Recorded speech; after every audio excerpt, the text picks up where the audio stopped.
Good evening बच्चों। आज मैं आप लोगों से जो है expected question chapter wise discuss करने जा रहा हूँ।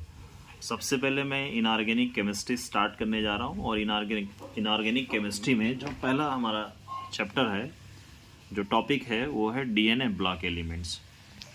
डीएनए ब्लॉक एलिमेंट्स में सबसे पहले आपको ये देखना है कि जनरल इलेक्ट्रॉनिक कॉन्फ़िगरेशन क्या है। इस यहाँ से क्वेश्चन आपसे पूछे जा सकते हैं। तो डी ब्लॉक एलिमेंट का जनरल इलेक्ट्रॉनिक कॉन्फ़िगरेशन है वो है n-1 d 1 to 10 ns 1 to 2। This is the general electronic configuration. अगला जो क्वेश्चन है वो है मैग्नेटिक मोमेंट से रिलेटेड। मैग्नेटिक मोमेंट को हम स्पिन ओनली मैग्नेटिक मोमेंट भी कहते हैं। इसका फार्मूला है mu is equal to √n+2 bm। bm means Bohr magneton. तो आपको जो है इससे रिलेटेड भी एक क्वेश्चन अभी हम आगे डिस्कस करेंगे। अगला जो होगा फॉर्मेशन ऑफ कलर्ड आयंस।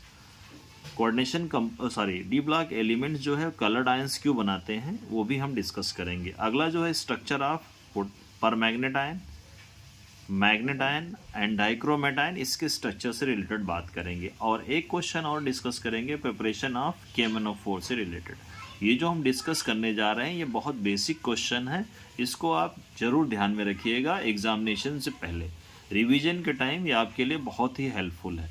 अब हम आ रहे हैं, सबसे पहला क्वेश्चन है calculate the spin only magnetic moment of M2+ ion, जिसका एटॉमिक नंबर दिया हुआ Z = 28। ठीक है, तो M का मतलब यहाँ मेटल है, सेंट्रल मेटल की बात करें या सिंपली मेटल की बात करें। कौन से मेटल की बात कर रहे हैं हम? ट्रांजिशन मेटल की बात कर रहे हैं। तो सबसे पहले आप क्या करो, M का कॉन्फ़िगरेशन लिखो। तो M = हो जाएगा 3d8n4s2। अब M2+ का कॉन्फ़िगरेशन लिखिए। तो M2+ में क्या हो जाएगा, बचेगा हमारे पास 3d8n4s0। क्लियर है। अब हमारे पास नंबर ऑफ अनपेड इलेक्ट्रॉन्स चाहिए, अनपेड इलेक्ट्रॉन। तो नंबर ऑफ अनपेड इलेक्ट्रॉन के लिए हमको यहाँ पे कितने इलेक्ट्रॉन ऐड करने हैं? 2 इलेक्ट्रॉन। तो अनपेड इलेक्ट्रॉन कितने हो गए हमारे? 2 हो गए। या फिर आप ऐसा कर सकते हैं कि डी के जो जितने भी ऑर्बिटल्स है उसमें हम इलेक्ट्रॉन की फिलिंग करके भी देख सकते हैं। तो first electron, second electron, third, fourth, fifth, sixth, 7 and 8। तो अनपेड इलेक्ट्रॉन विल बी 2। अब हम फार्मूले का यूज करते हैं, mu is equal to √n+2 क्या है? bm है। अब नंबर ऑफ अनपेड इलेक्ट्रॉन्स कितने हो गए? 2 हो गए बेटा। ब्रैकेट में क्या लिखेंगे? 2+2 कितना हो जाएगा? ये √, क्या हो जाएगा? 2, और यहाँ क्या हो जाएगा? 4। तो 4 × 2 क्या हो गया? 8 हो गया। और √8 को हम ऐसे लिख सकते हैं बेटा, इज इक्वल टू 4 × 2। 4 का रूट कितना होता है? 2 होता है। तो 2√2, और √2 की वैल्यू कितनी होती है? 1.414। तो आपका आंसर क्या आ जाएगा? 182। ठीक है, तो आपका आंसर आ गया 2.818। आप लिख सकते हैं सिंपली 2.8 bm। तो this is the spin only magnetic moment of M2+ ion. Second जो क्वेश्चन है आपका वो है why coordination compound, coordination compound show colour. Coordination compound colour क्यों शो करते हैं? तो इसका जो रीजन है वो क्या है, कोऑर्डिनेशन कंपाउंड में स्प्लिटिंग होती है। स्प्लिटिंग होती है, किसकी स्प्लिटिंग होती है? डी ऑर्बिटल्स की स्प्लिटिंग होती है। और इस स्प्लिटिंग से क्या होगा?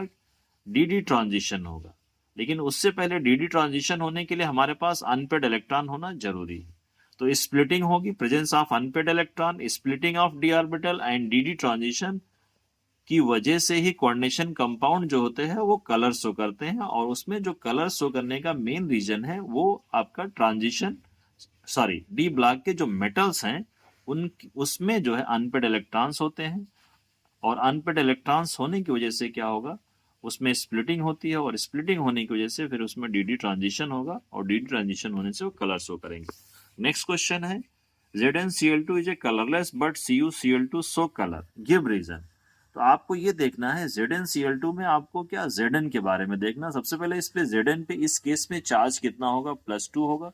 इस केस में कॉपर पे चार्ज कितना होगा? +2 होगा। अब आपको पता है कि Zn जो है उसका एटॉमिक नंबर 30 होता है। ठीक है ना। तो इसका जब कॉन्फ़िगरेशन लिखेंगे तो 3d10 हो जाएगा, n4s2 हो जाएगा। सो Zn2+, इस केस में ZnCl2 में Zn पे चार्ज कितना है? 2+। तो इस केस में अगर हम लिखेंगे तो 3d10 4s0 हो जाएगा।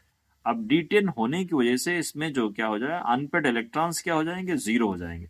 तो अनपेड इलेक्ट्रॉन जीरो होने की वजह से जो है ये कलर शो नहीं करेगा, इसमें डी ट्रांजिशन नहीं हो सकता है, ठीक है ना। इस केस में अगर हम आए, देखिए Cu कितना होता है, 29 होता है। इसका कॉन्फ़िगरेशन एक्सेप्शनल क्या है, 3D10 4s1। तो Cu2 प्लस की बात करें तो हमारे पास क्या कॉन्फ़िगरेशन आ जाएगा, 3D9 एंड 4s0। इस केस में नंबर ऑफ इलेक्ट्रॉन्स कितने हैं, 9। तो एक इलेक्ट्रॉन ऐड करना है 10 के लिए, तो अनपेड इलेक्ट्रॉन्स कितना हो जाएगा, 1। तो because of presence of one paid electrons, one unpaired electron in Cu2 plus ion, it's show colour. तो ये क्वेश्चन था आपका, ठीक है ना। अगला जो क्वेश्चन है वो है कि आपका structure of MnO4 minus, MnO4 minus and Cr2O7 minus. इसका स्ट्रक्चर बहुत आसान है बनाना। Mn जो है वो सेंट्रल मेटल है, ऑक्सीजन कितने हमारे पास, 4 हैं, तो 4 ऑक्सीजन को हम इस तरह से लिख सकते हैं। अब एक ऑक्सीजन पे क्या है, नेगेटिव चार्ज है, बाकी के जो ऑक्सीजन है वो क्या है, डबल बॉन्ड बनाएंगे। तो ये आपका परमैग्नेट आयन हो गया।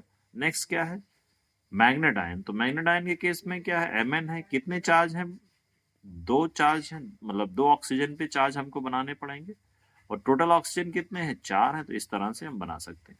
Cr2O7 की बात करें तो क्रोमियम कितने हैं हमारे पास, 2 हैं, तो हम साइड बाय साइड लिख लेंगे। फिर ऑक्सीजन हमारे पास कितने हैं, 7 हैं। तो 7 ऑक्सीजन के लिए हमारे पास क्या है, 1 हो गया, ये 3 ऑक्सीजन हो गए, यहाँ पे भी कितने हो गए हमारे पास, 3 ऑक्सीजन हो गए, यहाँ 1 ऑक्सीजन हो गया, बीच में हमको 1 ऑक्सीजन रखना पड़ेगा, ठीक है। तो इस तरह से हम क्या है, Cr2O7 का स्ट्रक्चर ड्रा कर सकते हैं।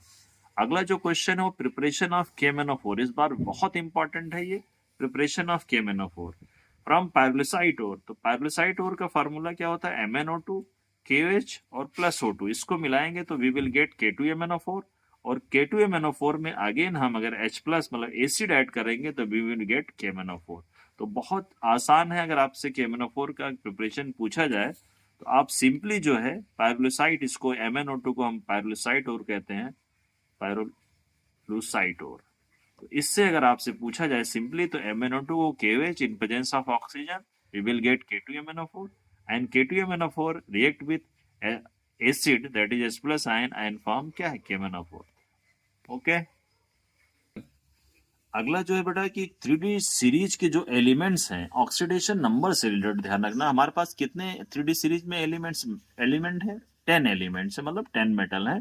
पहला स्कैंडियम है, टाइटेनियम है, वेनेडियम है, क्रोमियम है, मैग्नीज है, आयरन है, कोबाल्ट है, निकल है, कॉपर है, जिंक। तो आपको ये ध्यान रखना है कि स्कैंडियम ओनली +3 ऑक्सीडेशन स्टेट्स होगा। आपसे पूछा जाता है इन 3D transition metal the element which show only +3 oxidation state, तो आपको क्या लिखना है, स्कैंडियम लिखना है।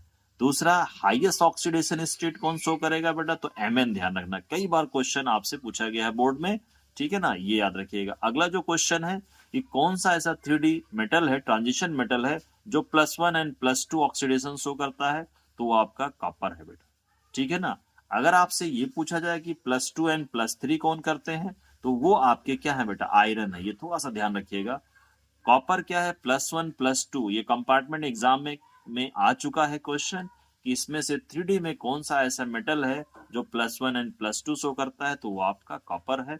+1 भी करता है, +2 भी करता है। जिंक जो है वो कौन सा है, नॉन ट्रांजिशन है, वो ट्रांजिशन एलिमेंट नहीं है। जिंक क्या शो कर सकता है, +2 ऑक्सीडेशन स्टेट। तो इस पॉइंट ऑफ व्यू से, अगर आप ऑक्सीडेशन पॉइंट ऑफ व्यू से हम बात करें तो स्कैंडियम जो है वो +3 करेगा। Mn जो है कि मैक्सिमम +7 करता है। आयरन +2 +3 दोनों करता है। कॉपर +1 +2 करता है, और जिंक क्या है, जो नॉन ट्रांजिशन एलिमेंट है 3D का, वो +2 करता है, ठीक है ना। नेक्स्ट क्वेश्चन है, वेरी वेरी इंपॉर्टेंट क्वेश्चन है। In permanganate titration presence of hydrochloric acid is not satisfactory. Not satisfactory का मतलब ये हो गया कि हम जब permanganate titration means potassium permanganate का में जब टाइट्रेशन करते हैं हम पोटेशियम परमैंगनेट से, ठीक है ना, ऑक्जेलिक एसिड का हो, मोहर सॉल्ट का हो, तो उसमें हम हाइड्रोक्लोरिक एसिड नहीं यूज करते हैं।